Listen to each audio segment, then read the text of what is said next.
नमस्कार साथियों, बहुत-बहुत स्वागत है आपका हिंदी की इस टेस्ट सीरीज में। आज हम टीजीटी, पीजीटी के लिए बहुत ही महत्वपूर्ण टेस्ट को हल करने वाले हैं। इसमें संपूर्ण पाठ्यक्रम पर आधारित बहुत ही महत्वपूर्ण प्रश्न हैं। तो क्लास को पूरा देखिए और आपके कितने प्रश्न सही हो रहे हैं कमेंट में ज़रूर बताइएगा। चलिए देखते हैं पहला प्रश्न। ये प्रश्न मैं कॉपी पर बनाई थी लेकिन पीपीटी तैयार नहीं कर पाई थी समय अभाव के कारण, तो मैंने इसी का पीडीएफ बना लिया और उसी से हम लोग इसको हल करेंगे। आशा है आपको साफ दिखाई दे रहा होगा। चलिए देखते हैं पहला प्रश्न। पहला प्रश्न है तत्र कीर्ति परमहलाद गुरुराज देवता प्रसादानेक प्रयोजनस्य काव्यस्य। उक्त कथन किसका है? यह काव्य प्रयोजन की परिभाषा है और आपको बताना है कि यह किसकी है। मम्मट की, आनंदवर्धन की, पंडित राज जगन्नाथ की या कुंतक की। काव्य प्रयोजन की यह परिभाषा किसकी है? सही उत्तर है इसका पंडित राज जगन्नाथ। यह पंडित राज जगन्नाथ की है। पंडित राज जगन्नाथ काव्य प्रयोजन जो है यश, आनंद और गुरु तथा देवताओं की कृपा प्राप्त करने को मानते हैं काव्य प्रयोजन। दूसरा प्रश्न देखते हैं। दूसरा प्रश्न है कि बहुरी विचार किन्ह मन माही, सीय वदन सम हिमकर नाही। बहुत ही महत्वपूर्ण पंक्तियां हैं और इस पंक्ति में कौन सा अलंकार है आपको बताना है। बार बार पूछी जाती है। रूपक है, प्रतीप है, अनन्वय है या दीपक है। आपको बताना है इसमें कौन सा अलंकार है। सही उत्तर है इसका प्रतीप अलंकार। इसमें प्रतीप अलंकार है। बढ़ते हैं अगले प्रश्न की तरफ। अगला प्रश्न है कि वर्तनी की दृष्टि से शुद्ध शब्द कौन सा है? सन्यासी, सन्यासी, सन्यासी या सन्यासी। ए वाला, बी वाला, सी वाला या डी वाला। आपको बताना है कि वर्तनी की दृष्टि से इसमें से शुद्ध शब्द कौन सा है। सही उत्तर है ऑप्शन नंबर ए, सन्यासी में ऊपर एक अनुस्वार भी रहेगा और आधा न भी रहेगा। अगला प्रश्न देखते हैं। निम्न में से कौन तद्धित प्रत्यय वाला शब्द नहीं है? आपको बताना है। सामाजिक, दैवीय, दर्शनीय और शिक्षक। आपको बताना है इसमें से कौन सा शब्द जो है तद्धित प्रत्यय वाला नहीं है। और इसका सही उत्तर हो जाएगा दर्शनीय। दर्शनीय तद्धित प्रत्यय वाला शब्द नहीं है, कृत प्रत्यय से है, दृश्य धातु में अनीय प्रत्यय के योग से बना है। बढ़ते हैं अगले प्रश्न की तरफ। प्रश्न है कि दिखरावा निज मात ही अद्भुत रूप अखंड, रोम रोम प्रति लागे कोटि कोटि ब्रह्मांड। इस पंक्ति में कौन सा रस है? अद्भुत रस, भयानक रस, विभत्स रस या वात्सल्य रस। कौन सा रस है इसमें? सही उत्तर है इसका अद्भुत रस। इसमें अद्भुत रस है। अगला प्रश्न देखते हैं। प्रश्न है कि मिश्र बंधु विनोद के प्रथम संस्करण में आरंभिक काल के अंतर्गत कितने कवियों को स्थान दिया गया है? इंपॉर्टेंट है, इसको आप लोग नोट करिएगा। कितने कवियों को स्थान दिया गया है आरंभिक काल के अंतर्गत? 19, 29, 39 या 39। आपको बताना है कितने कवियों को स्थान दिया गया है। और इसका सही उत्तर हो जाएगा 19। 19 कवियों को स्थान दिया गया है। इस क्लास को अपने दोस्तों के साथ भी शेयर करिएगा। अगला प्रश्न देखते हैं। प्रश्न है कि बाबा लाल के विचारों का संग्रह किस पुस्तक में है? नादिरुन्निकात में, असरारे मार्फत में, निरंजन संग्रह में या ज्ञान समुद्र में। बाबा लाल के विचारों का संग्रह किस पुस्तक में है? यह भी बहुत ही महत्वपूर्ण प्रश्न है, पूछा जा सकता है आने वाली परीक्षाओं में। और इसका सही उत्तर है नादिरुन्निकात में बाबा लाल के विचारों का संग्रह मिलता है। अगला प्रश्न देखते हैं। अगला प्रश्न है कि जाई समीप राम छवि देखी, भई जनु कुंवरी चित्र अवरेखी। इन पंक्तियों में कौन सा सात्विक भाव है? यह भी बहुत ही महत्वपूर्ण सवाल है। सारे प्रश्न जो है बहुत ही महत्वपूर्ण है। आपको बताना है इसमें कौन सा सात्विक भाव है। सात्विक भाव 8 होते हैं और आपको बताना है इसमें से कौन सा, इस पंक्ति में कौन सा सात्विक भाव है। स्वेद है, स्तंभ है, रोमांच है या अश्रु है। सही उत्तर हो जाएगा इसका स्तंभ, क्योंकि वह राम की छवि देख करके कुंवरी यानी जो युवती है वह चित्र अवरेखी यानी चित्र के समान हो जाती है। चित्र के समान यानी स्तंभित हो जाती है, एकदम रुक जाती है। तो यहाँ पर स्तंभ सात्विक भाव है। ठीक है, अगला प्रश्न देखते हैं। प्रश्न है रिपुनाष्टक किसकी रचना है? यह तो पहले परीक्षा में पूछा जा चुका है। भारतेंदु की, प्रताप नारायण मिश्र की, राधा कृष्ण दास की और अंबिका दत्त व्यास की। रिपुनाष्टक किसकी रचना है? पिछले वर्ष जितने भी प्रश्न पूछे जा चुके हैं या पिछली परीक्षाओं में, तो वो प्रश्न आपसे छूटने नहीं चाहिए। उन सभी को आप लोग याद करना आप लोगों के लिए बहुत ज़रूरी है। तो रिपुनाष्टक जो है वह भारतेंदु हरिश्चंद्र की रचना है। सही उत्तर हो जाएगा ऑप्शन ए। अगला प्रश्न देखते हैं। प्रश्न है परिश्रम बिना ज्ञान प्राप्त नहीं होता का संस्कृत अनुवाद क्या होगा? परिश्रमस्य बिना ज्ञानम न भवति, परिश्रमेण बिना ज्ञानम न प्राप्यते, परिश्रम बिना ज्ञानम न अर्जति और परिश्रमात बिना ज्ञानम न प्राप्यते। आपको बताना है कि इसमें से सही अनुवाद क्या होगा। परिश्रम बिना ज्ञान प्राप्त नहीं होता, इसका सही उत्तर हो जाएगा इसका बी ऑप्शन, परिश्रमेण बिना ज्ञानम न प्राप्यते। अगला प्रश्न देखते हैं। अगला प्रश्न है कि हेम सुता पतिवाहन प्रिय तुम इसमें रति न फेर। ये तो मेरी फेवरेट पंक्तियां हैं और बहुत ही महत्वपूर्ण है। इस पंक्ति में कौन सा काव्य दोष है आपको बताना है। हेम सुता पतिवाहन प्रिय तुम इसमें रति न फेर। न्यून पदत्व है, पुनरुक्ति है, क्लिशत्व है या अक्रमत्व है? आपको बताना है इसमें से कौन सा काव्य दोष इस पंक्तियों में है। और इसका सही उत्तर हो जाएगा क्लिष्टत्व दोष। इसमें क्लिष्टत्व दोष है, जहां पर हमें पंक्ति का अर्थ समझने में कठिनाई हो और साहित्यिक मान्यताओं का सहारा लेना पड़े, तो वहां पर जो है क्लिष्टत्व दोष होता है। यहाँ पर जो है हिम यानी हिमालय की पुत्री यानी पार्वती, पार्वती के पति यानी शिव जी, और शिव जी का वाहन क्या है? बैल। ठीक है, शिव जी का वाहन जो उनको प्रिय है वो बैल है, और बैल का एक अर्थ मूर्ख भी होता है। तो यहाँ पर यह कहा गया कि मूर्ख और तुम में कोई भी अंतर नहीं है। तो काफी घुमा फिरा कर यह बात कही गई है, तो इसलिए यहाँ पर क्लिष्टत्व दोष है। ठीक है, अगला प्रश्न देखते हैं। मॉडर्न हिंदी लिटरेचर पुस्तक के लेखक कौन है? Frank Ernest, Indranath Madan, Edwin Gripps और शंभुनाथ सिंह। यह बहुत ही महत्वपूर्ण रचना है हिंदी लिटरेचर के लिए, मॉडर्न हिंदी लिटरेचर नाम से। तो आपको बताना है कि यह किसकी रचना है, किसकी पुस्तक है। और इसका सही उत्तर है इंद्रनाथ मदान। यह इंद्रनाथ मदान की पुस्तक है।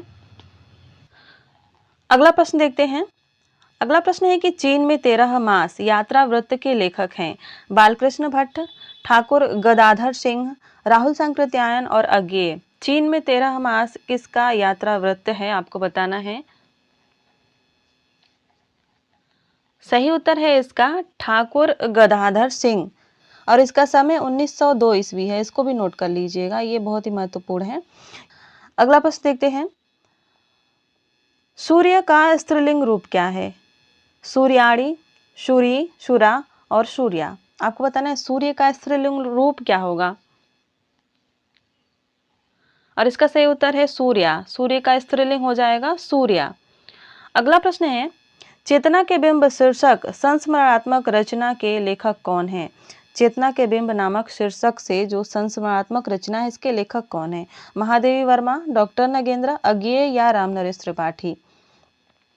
बहुत ही महत्वपूर्ण प्रश्न है आप लोगों के लिए, और आप लोग बताइए कि इसका सही उत्तर क्या होगा। सही उत्तर है इसका डॉक्टर नगेंद्र। यह डॉक्टर नगेंद्र का संस्मरणात्मक रचना है इनकी, 1967 में यह है। इसको भी आप लोग नोट करिएगा, 67 में है। अगला प्रश्न देखते हैं। विधा की दृष्टि से कौन सी रचना अन्य 3 से भिन्न है? ऐसे प्रश्न परीक्षाओं में आपको हमेशा ही देखने को मिलते हैं। अपनी खबर, अर्धकथा, 60 वर्ष एक रेखांकन और मेरा हमसफर। विधा की दृष्टि से कौन सी रचना अन्य 3 से भिन्न है, आपको बतानी है। इसका सही उत्तर है मेरे हमसफर। यह जो है जीवनी है, कमलेश्वर की जीवनी है, जिसे गायत्री कमलेश्वर ने 2005 में लिखा था। इसको भी ध्यान दीजिएगा। नई रचनाओं को ज़्यादातर इस समय तो बहुत ही जरूरी है ध्यान देना। तो ये जो रचना है ये जीवनी है, बाकी ये जो है आत्मकथाएं हैं। अपनी खबर जो है पांडेय बेचन शर्मा उग्र की है, अर्धकथा जो है डॉक्टर नगेंद्र की है, और 60 वर्ष एक रेखांकन जो है निराला की है। तो इस तरह से ये आत्मकथाएं हैं और ये जीवनी है। अगला प्रश्न देखते हैं। जीवन के विरुद्ध मृत्यु और मृत्यु के विरुद्ध जीवन के संघर्ष का नाम है पद्मावत। आपको बताना है यह कथन किस विद्वान का है? शुक्ल जी का है, हजारी प्रसाद द्विवेदी का है, रामविलास शर्मा का है या डॉक्टर बच्चन सिंह का है? जीवन के विरुद्ध मृत्यु और मृत्यु के विरुद्ध जीवन के संघर्ष का नाम है पद्मावत। सही उत्तर है बच्चन सिंह, या बच्चन सिंह का कथन है। हिंदी साहित्य का दूसरा इतिहास बहुत ही महत्वपूर्ण पुस्तक है आप लोगों के लिए। तो अगर आप लोगों ने उसको नहीं पढ़ा है तो जरूर पढ़िए, उससे बहुत सारे कथन जो है परीक्षाओं में पूछे जाते हैं। अगला प्रश्न है कि हिंदी काव्य शास्त्र में बौद्धिक रस की स्थापना करने वाले विद्वान हैं। ये पहले पूछा जा चुका है, 2021 के टीजीटी में ही पूछा गया था। माता प्रसाद गुप्त, भगीरथ मिश्र, भिखारी दास और गणपति चंद्र गुप्त।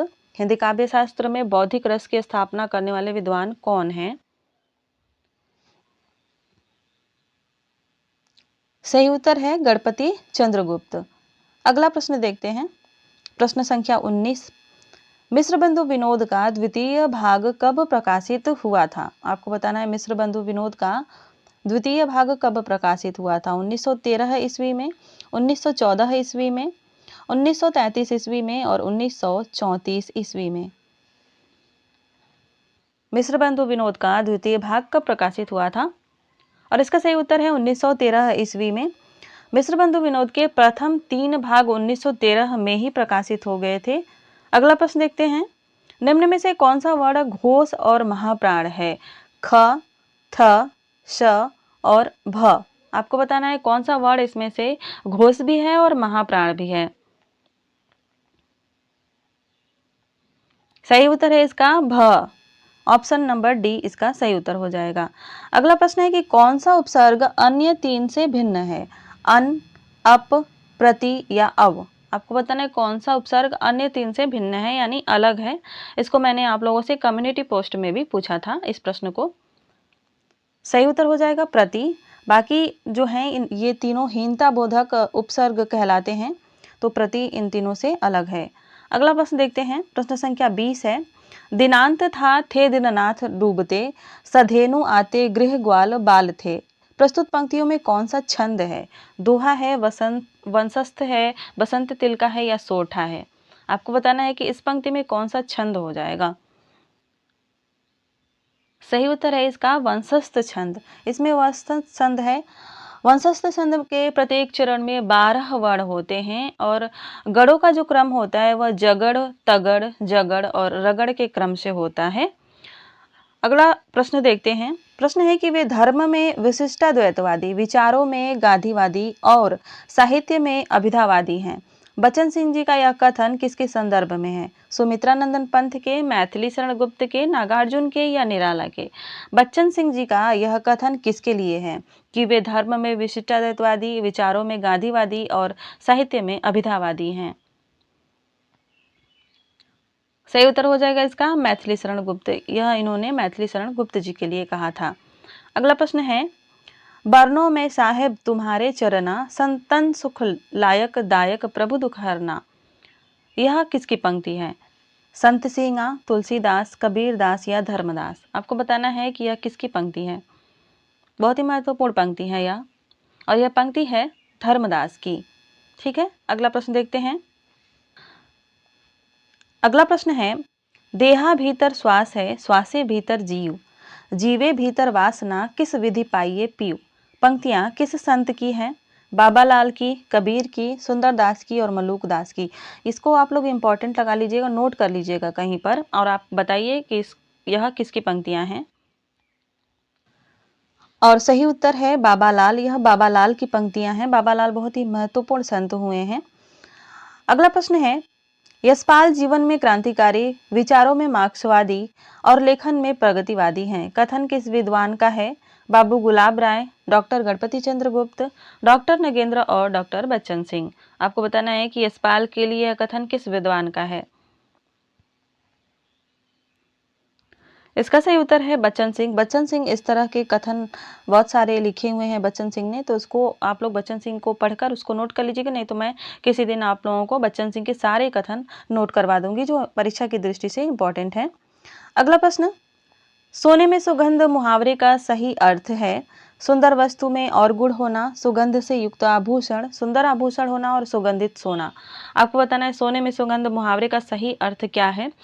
आगे बढ़ने से पहले अगर आप इस क्लास में पहली बार आए हो तो चैनल को सब्सक्राइब कर लीजिएगा। यह आपकी परीक्षा की तैयारी में बहुत ही मददगार साबित होगा। हम साथ में मिलकर आने वाली परीक्षाओं की तैयारी कर रहे हैं।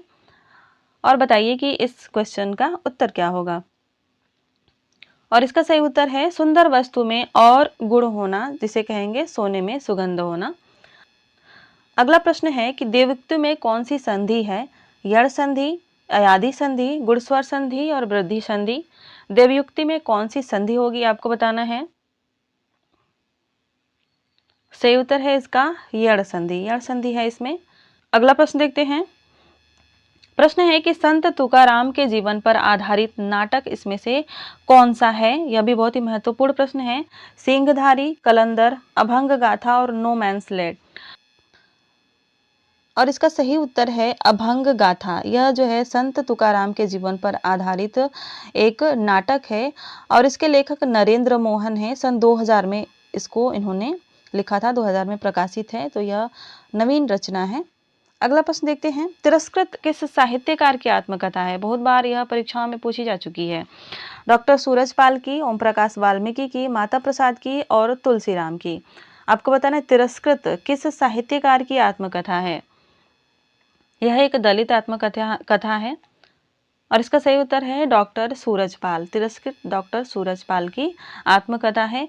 एक और यहाँ पर एक बात नोट कर लीजिएगा, ये जो वाल्मीकि शब्द है ना, यह शुद्ध अशुद्ध में भी पूछा जाता है।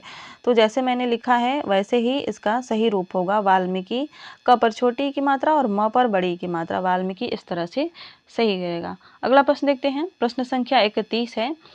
शोभाकांत कृत बाबूजी शीर्षक जीवनी किससे संबंधित है। गांधी जी से, बाबू हरिश्चंद्र से, नागार्जुन से या रविंद्रनाथ टैगोर जी से।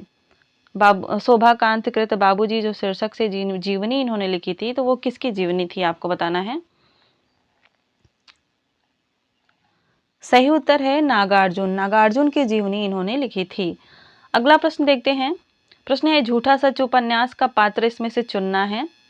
बहुत ही महत्वपूर्ण उपन्यास है झूठा सच यशपाल का, तो इसको तो हिंदी साहित्य के विद्यार्थी को जरूर पढ़ना चाहिए। जयदेवपुरी, मास्टर रामदास, नत्थू और रिचर्ड। आपको बताना है इसमें से कौन सा पात्र जो है वह झूठा सच का है। इसका सही उत्तर है जयदेवपुरी, यह झूठा सच का पात्र है। बाकी ये तीनों पात्र जो हैं यह तमस उपन्यास के हैं। अगला प्रश्न देखते हैं। प्रश्न है तेरे प्रकाश में चेतन संसार वेदना वाला, मेरे समीप होता है पाकर कुछ करुण उजाला। पंक्तियां किस छायावादी कवि की हैं। जयशंकर प्रसाद की, पंत की, महादेवी वर्मा की या निराला की। किसकी पंक्तियां हैं, किस छायावादी कवि की पंक्तियां हैं यह। सही उत्तर है इसका जयशंकर प्रसाद। यह जयशंकर प्रसाद के आंसू से कविताएं हैं, आंसू कविता उनकी थी। अगला प्रश्न है भाषा चंद्रोदय के लेखक कौन है। श्रीलाल, लल्लूलाल, हरिश्चंद्र और राजा शिव प्रसाद सितारे हिंद। भाषा चंद्रोदय के लेखक कौन है।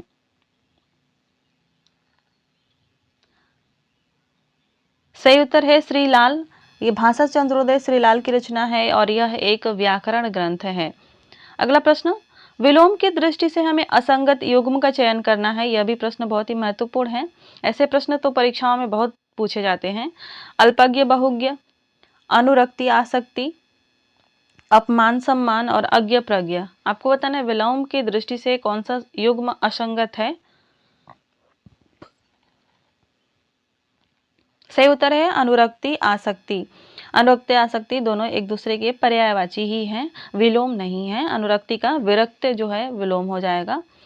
अगला प्रश्न है कि अभिज्ञान शाकुंतलम नाटक में कितने छंदों का प्रयोग हुआ है। 20, 24, 30 और 18।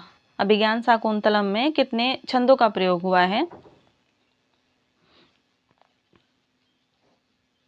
सही उत्तर है 24। 24 छंदों का प्रयोग हुआ है। जो मुख्य छंद हैं वह है आर्या छंद, बसंत तिल का छंद, अनुष्टुप छंद भी मिलता है, शार्दूल विक्रीडित है, वसंत है, उपजाति है, मालिनी है, शिखरड़ी है, मंदाक्रांता है। ये कुछ प्रमुख छंद जो हैं इसमें मिलते हैं अभिज्ञान शाकुंतलम में। कुल छंदों की बात करें तो वो 24 हैं। अगला प्रश्न देखते हैं।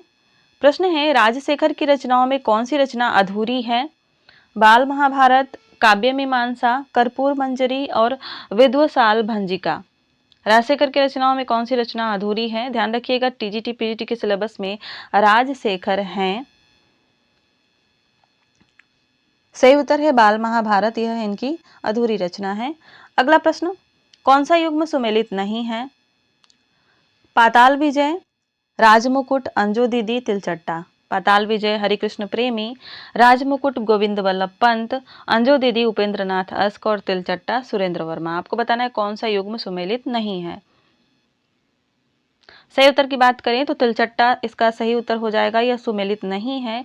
सुरेंद्र वर्मा का यह नहीं है, यह है मुद्रा राक्षस का। अगला प्रश्न देखते हैं। प्रश्न है कि वे एक और सरोज स्मृति राम की शक्ति पूजा लिखकर अपनी प्रतिभा से उन्हें परास्त कर रहे थे, तो दूसरी ओर उनके विरुद्ध व्यंग सरों का निक्षेप कर रहे थे। कथन किस आलोचक का है? शुक्ल जी का, हजारी प्रसाद द्विवेदी का, रामविलास शर्मा का या बच्चन सिंह का? आपको बताना है कि यह कथन किस आलोचक का है। सही उत्तर है बच्चन सिंह का, यह कथन है बच्चन सिंह का। अगला प्रश्न देखते हैं। प्रश्न संख्या 40। मोहम्मद जीवन जल भरन रहत घरी के रीति, घरी सो आई ज्यों भरी, दरी जन्म का नीति। पंक्तियों के रचनाकार कौन है? मलिक मोहम्मद जायसी, नूर मोहम्मद, कासिम शाह, उस्मान। आपको बताना है कि पंक्तियां किसकी हैं। मोहम्मद जीवन जल भरन रहत घरी के रीति, किसकी पंक्तियां हैं यह? सही उत्तर है मलिक मोहम्मद जायसी, यह जायसी की पंक्तियां हैं। अगला प्रश्न देखते हैं। मेरे तो साधन एक ही हैं, जगनंद लला वृषभानु दुलारी। पंक्तियां किसकी हैं? मीराबाई की, भारतेंदु हरिश्चंद्र की, प्रताप नारायण मिश्र की या ठाकुर जगमोहन सिंह की? किसकी पंक्तियां हैं? मेरे तो साधन एक ही हैं, जगनंद लला वृषभानु दुलारी। सही उत्तर है भारतेंदु हरिश्चंद्र, यह भारतेंदु हरिश्चंद्र की पंक्तियां हैं। अगला प्रश्न देखते हैं। प्रश्न संख्या 42। हरि शब्द का चतुर्थी एक वचन सही रूप क्या होगा? हरे, हरे, हरि या हरियो? हरि शब्द का चतुर्थी एक वचन का सही रूप क्या होगा? सही उत्तर है इसका हरे। बढ़ते हैं अगले प्रश्न की तरफ। प्रश्न है, हिंदी साहित्य की आधुनातन प्रवृत्तियां किस आलोचक की रचना है? रामस्वरूप चतुर्वेदी, रामदरस मिश्र, रामविलास शर्मा या नामवर सिंह? हिंदी साहित्य की आधुनातन प्रवृत्तियां किस आलोचक का ग्रंथ है? सही उत्तर है रामस्वरूप चतुर्वेदी, यह रामस्वरूप चतुर्वेदी की रचना है और 1969 में है, 1969 में। अगला प्रश्न, अवधी भाषा का विकास किस अपभ्रंश से हुआ है? मागधी अपभ्रंश, अर्धमागधी अपभ्रंश, सौरसेनी अपभ्रंश या पैसाची अपभ्रंश? अवधी भाषा का विकास किस अपभ्रंश से हुआ है? सही उत्तर है इसका अर्धमागधी अपभ्रंश से। बढ़ते हैं अगले प्रश्न की तरफ। प्रश्न है, मैं जो कह रघुबीर कृपाला, बंधु न होई मोर यह काला। इस पंक्ति में कौन सा अलंकार है? भ्रांतिमान, संदेह, प्रतीप या अपहनुति? आपको बताना है इन पंक्तियों में कौन सा अलंकार है। मैं जो कह रघुबीर कृपाला, बंधु न होई मोर यह काला। और इसका सही उत्तर हो जाएगा अपहनुति, इसमें अपहनुति अलंकार है। अगला प्रश्न देखते हैं। प्रश्न संख्या 46 है। असंगत युग्म का चयन करना है हमें। बात बोलेगी शमशेर, सामग्री का नैवेद्य दान अज्ञेय, यमुना के प्रति केदारनाथ अग्रवाल और अकाल में सारस केदारनाथ अग्रवाल। आपको बताना है इसमें से कौन सा सुमेलित नहीं है, असंगत है। सही उत्तर है इसका अकाल में सारस, यह असंगत है। यह केदारनाथ अग्रवाल की रचना नहीं है, यह केदारनाथ सिंह की रचना है। दोनों में काफ़ी कन्फ्यूज़न होती है विद्यार्थियों को, तो दोनों लोगों की रचनाओं को अच्छी तरीके से एक रट्टा ही मार लीजिए लगभग, तभी ये ऐसे प्रश्न सही होंगे। अगला प्रश्न देखते हैं। प्रश्न है, भारतेंदु नाटक मंडली ने सबसे पहले किस नाटक में अभिनय किया था? आपको बताना है भारतेंदु नाटक मंडली ने सबसे पहले किस नाटक में अभिनय किया था? सत्य हरिश्चंद्र में, विद्यासुंदर में, भारत दुर्दशा में या सती प्रताप में? किस नाटक में सबसे पहले इन्होंने अभिनय किया था, एक्टिंग की थी? सही उत्तर है इसका सत्य हरिश्चंद्र में। अगला प्रश्न देखते हैं। प्रश्न है, मोक्ष की इच्छा रखने वाला, उसके लिए एक शब्द क्या होगा? मुमुक्षु, मुमुक्षु, मुमुक्षा या मरणोन्मुख? मोक्ष की इच्छा रखने वाले के लिए एक शब्द क्या होगा इसमें से? सही उत्तर है मुमुक्षु, उसको कहते हैं मुमुक्षु। ध्यान दीजिएगा ये जो मुमुक्षु शब्द है यह शुद्ध अशुद्ध में भी पूछा जाता है। तो पहले वाले म पर जो है छोटा ऊ की मात्रा और दूसरे वाले म पर बड़े ऊ की मात्रा और फिर श पे जो है छोटा ऊ की मात्रा के साथ ऊपर वाला र। इस तरह से इसको ध्यान दीजिएगा, यह शुद्ध अशुद्ध में भी पूछा जाता है, मुमुक्षु भी पूछा जाता है शुद्ध अशुद्ध में। अगला प्रश्न देखते हैं। प्रश्न है कि चाशनी किस भाषा का शब्द है? अरबी, फारसी, तुर्की, हिंदी। चाशनी जो है वह किस भाषा का शब्द है? सही उत्तर है फारसी भाषा का, यह फारसी भाषा का शब्द है। अगला प्रश्न देखते हैं। प्रश्न है अश्व का पर्यायवाची नहीं है? वाजी, है, तुरंग या अंबक। अश्व का पर्यायवाची इसमें से कौन सा नहीं है आपको बताना है। जहाँ भी प्रश्न नहीं है आए तो वहाँ पर तुरंत नहीं है पे गोला लगा लीजिएगा ताकि ध्यान रहे कि क्या बताना है। और सही उत्तर है अंबक। अंबक जो है अश्व का पर्यायवाची नहीं है, आंख का पर्यायवाची होता है अंबक। अगला प्रश्न है पक्षी का पर्यायवाची इसमें से कौन सा नहीं है? पखेरु, शकुंत, द्विज और प्रसून। आपको बताना है इसमें से पक्षी का पर्यायवाची कौन सा नहीं है। यह भी प्रश्न बहुत ही महत्वपूर्ण है। सही उत्तर है इसका प्रसून। प्रसून जो है पुष्प यानी फूल का पर्यायवाची होता है, पक्षी का नहीं। अगला प्रश्न, डक महशूल में कौन सा समास है? डक महशूल में कौन सा समास है? तत्पुरुष समास, कर्मधारय, बहुव्रीहि या द्वंद्व। आपको बताना है इसमें कौन सा समास है। डक महशूल में कौन सा समास है? सही उत्तर है इसका तत्पुरुष समास। तत्पुरुष समास में भी यह हो जाएगा संप्रदान तत्पुरुष, क्योंकि इसका विग्रह होगा डाक के लिए महशूल। ठीक है। अगला प्रश्न है प्रश्न संख्या 53। निम्न में से किस रचना का रचनाकार छायावादी नहीं है? ठीक है। सांध्य काकली, अयोध्या का उद्धार, चिदंबरा और राष्ट्रीय वीणा। आपको बताना है कि इसमें से किस रचना का रचनाकार छायावादी नहीं है।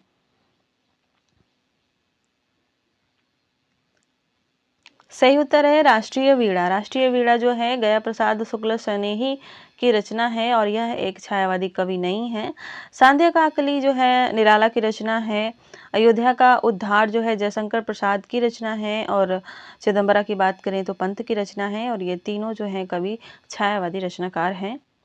अगला प्रश्न है कि पश्चिमी राजस्थानी को मारवाड़ी सर्वप्रथम किसने कहा था? ग्रियर्सन ने, एल.पी. टेसीटेरी ने, नरोत्तम स्वामी ने या मोतीलाल वेनारिया ने।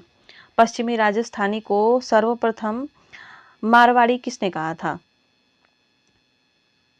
और इसका सही उत्तर है जॉर्ज ग्रियर्सन ने। जॉर्ज ग्रियर्सन ने सबसे पहले इसे मारवाड़ी कहा था।